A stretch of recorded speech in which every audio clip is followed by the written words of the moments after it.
बच्चों, इस पाठ के पिछले भाग में हम लोगों ने पढ़ा था कि देश के अलग अलग क्षेत्रों में, अलग अलग राज्यों में अलग अलग प्रकार की कृषि पद्धति अपनाई जाती है, जिनमें आपने देखा था कि प्राचीन जीवन निर्वाह कृषि, गहन जीवन निर्वाह कृषि, वाणिज्यिक कृषि, रोपण कृषि एवं उसके अंतर्गत आने वाले विभिन्न फसलों की भौगोलिक परिस्थितियों का अध्ययन किया था।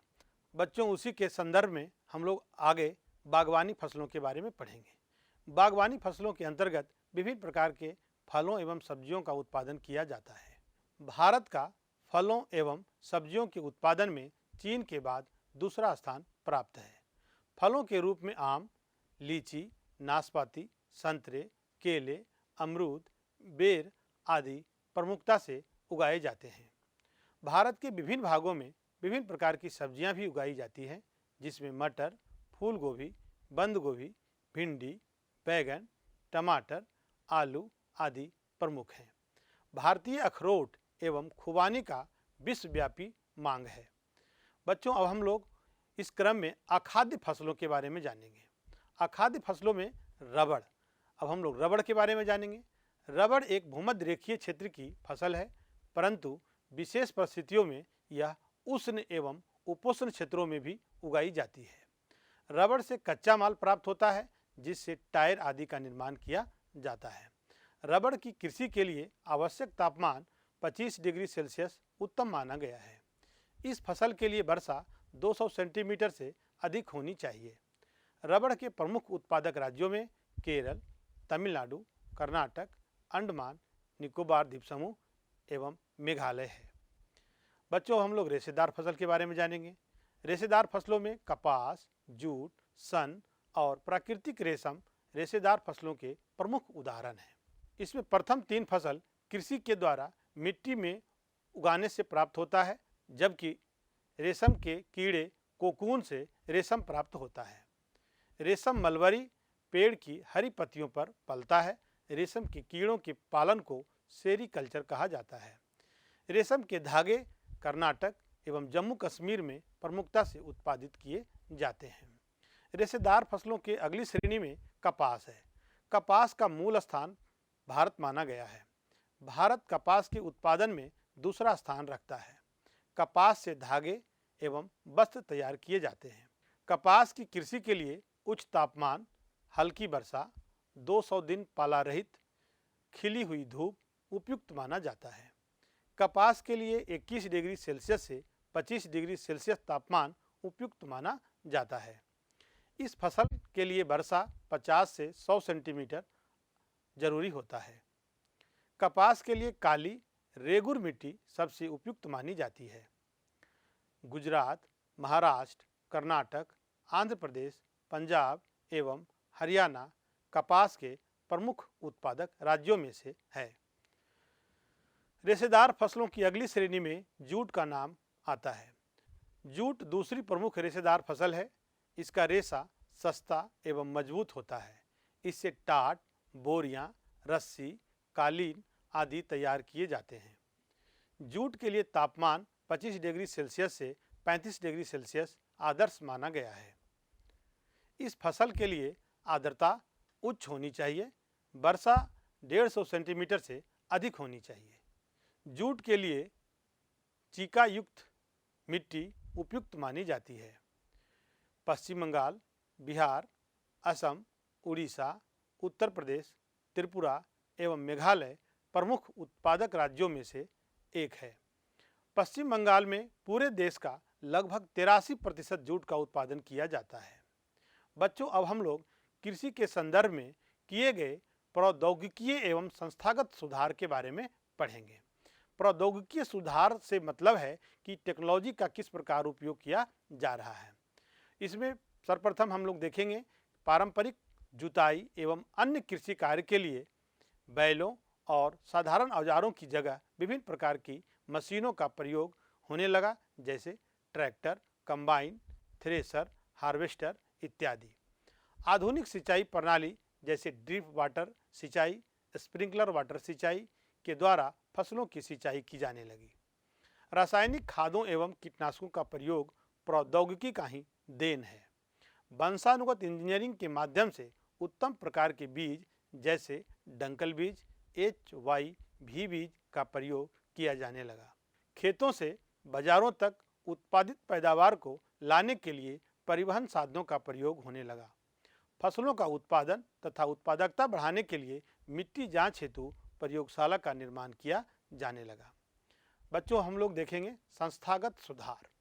संस्थागत सुधार के अंतर्गत जमींदारी प्रथा का उन्मूलन कर भूमिहीन काश्तकारों को जमीन का मालिकाना हक दे दिया गया तथा जोतों की अधिकतम सीमा निश्चित कर दी गई। खेतों की चकबंदी कर दी गई क्योंकि किसानों के पास पहले छोटे छोटे खेत थे जो कृषि के लिए उपयुक्त नहीं थे। सरकार ने किसानों को अधिक उपज देने वाले बीज तथा रासायनिक खादों एवं कीटनाशकों का प्रयोग करने के लिए प्रेरित किया। इससे कृषि में क्रांतिकारी परिवर्तन आया। इसे हरित क्रांति के नाम से भी जाना जाता है। किसानों को पर्याप्त सुविधाएं उपलब्ध कराने के लिए छोटी बड़ी सिंचाई परियोजनाएं शुरू की गई। फसलें प्रायः सूखा, बाढ़ एवं विभिन्न आपदाओं के कारण नष्ट हो जाते हैं। इस हेतु सरकार ने फसल बीमा की शुरुआत की। किसानों को कम ब्याज दर पर ऋण उपलब्ध कराने के लिए ग्रामीण बैंकों एवं सहकारी समितियों और बैंकों की स्थापना की गई। रेडियो तथा दूरदर्शन द्वारा मौसम की जानकारी तथा कृषि संबंधी कार्यक्रम प्रसारित किए जाते हैं, जिससे किसान फसलों की विशेष जानकारी प्राप्त करते हैं। किसानों के लाभ के लिए भारत सरकार ने किसान क्रेडिट कार्ड और व्यक्तिगत दुर्घटना बीमा योजना की शुरुआत की। किसानों को बिचौलियों के शोषण से बचाने के लिए न्यूनतम सहायता मूल्य और कुछ महत्वपूर्ण फसलों के लाभदायक खरीद मूल्यों की सरकार समय समय पर घोषणा करती है। खेतों में आधुनिक उपकरणों के प्रयोग पर बल दिया जाने लगा। भारतीय कृषि में सुधार के लिए भारतीय कृषि अनुसंधान परिषद व कृषि विश्वविद्यालयों की स्थापना की गई। बच्चों, अब हम लोग कृषि की राष्ट्रीय अर्थव्यवस्था, रोजगार और उत्पादन में योगदान के बारे में जानेंगे। भारतीय कृषि अर्थव्यवस्था का मेरुदंड है क्योंकि यह राष्ट्रीय आय का स्रोत है। भारतीय कृषि सबसे प्रमुख रोजगार प्रदाता क्षेत्र है। सकल घरेलू उत्पाद में इसका महत्वपूर्ण योगदान है। देश के लगभग 55% लोग आज भी प्रत्यक्ष रूप से अपनी आजीविका के लिए कृषि पर निर्भर करते हैं। कृषि के माध्यम से खाद्यान्न तो उपलब्ध होता ही है, साथ ही अनेक प्रमुख उद्योगों के लिए कच्चा माल भी उपलब्ध करता है, जैसे सूती वस्त्र के लिए कपास, जूट उद्योग के लिए जूट, चीनी उद्योग के लिए गन्ना, चाय एवं खाने योग्य तेल। कृषि तथा कृषि उत्पादों को बेचकर विदेशी मुद्रा भंडार में वृद्धि किया जाता है। भारतीय कृषि संपूर्ण राष्ट्र को प्रभावित करता है क्योंकि यह मुद्रास्फीति दर पर अंकुश रखता है एवं उद्योगों को शक्ति प्रदान करता है। कृषि का आर्थिक महत्व के साथ साथ सामाजिक महत्व भी है क्योंकि यह निर्धनता उन्मूलन में सबसे ज़्यादा मदद करता है।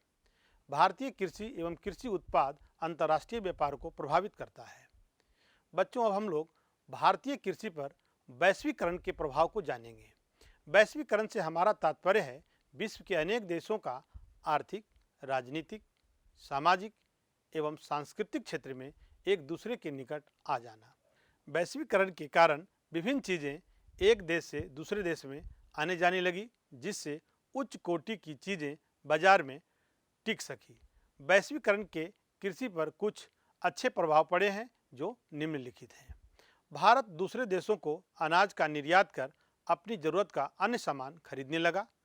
विभिन्न फसलों की मांग बढ़ने से भारत में इन चीज़ों का अधिक उत्पादन होने लगा। अंतर्राष्ट्रीय बाजार में टिकने के लिए भारतीय किसानों ने अपने उत्पादन की गुणवत्ता व स्तर बढ़ाने की कोशिश की। वैश्वीकरण के कारण अधिक उत्पादित होने वाली फसलों को दूसरे देशों को बेचकर अच्छे दाम प्राप्त किए जाने लगे। वैश्वीकरण के कारण एवं कृषि वैज्ञानिकों के सहयोग से बहुत से देशों में नई नई टेक्नोलॉजी के माध्यम से फसलों के उत्पादन एवं उत्पादकता में क्रांतिकारी परिवर्तन देखने को मिला। बच्चों, अभी तक हम लोगों ने अच्छे प्रभाव देखे। अब हम लोग वैश्वीकरण का कृषि पर विपरीत प्रभाव को देखेंगे। विश्व के धनी देशों ने विकासशील देशों में अपना सस्ता अनाज और अन्य कृषि उत्पाद बड़ी मात्रा में भरनी शुरू कर दी, जिससे विकासशील देशों के किसान उनका मुकाबला न कर सके। इस कारण वे कृषि कार्य छोड़ने पर मजबूर हो गए। विश्व के धनी देश निर्धन देशों से सस्ती दरों पर अनाज खरीदने की कोशिश करते हैं। कृषि के वैश्वीकरण ने व्यापारिक कृषि को बढ़ावा दिया। किसानों ने वही वस्तु पैदा की जिसकी बाजार में मांग थी। जनता की आवश्यकताओं को नज़रअंदाज किया गया। कृषि के वैश्वीकरण के कारण छोटे किसानों को कृषि कार्य छोड़ना पड़ा, क्योंकि वह अंतर्राष्ट्रीय प्रतिस्पर्धा में टिक नहीं पाए। तो बच्चों, आपने देखा कि इस पाठ के अंतर्गत हम लोगों ने कृषि के बारे में पढ़ा और कृषि के विभिन्न पद्धतियों के बारे में पढ़ा। हम लोगों ने देखा कि भारत के अलग अलग क्षेत्रों में अलग अलग प्रकार की कृषि प्रणाली अपनाई जाती है।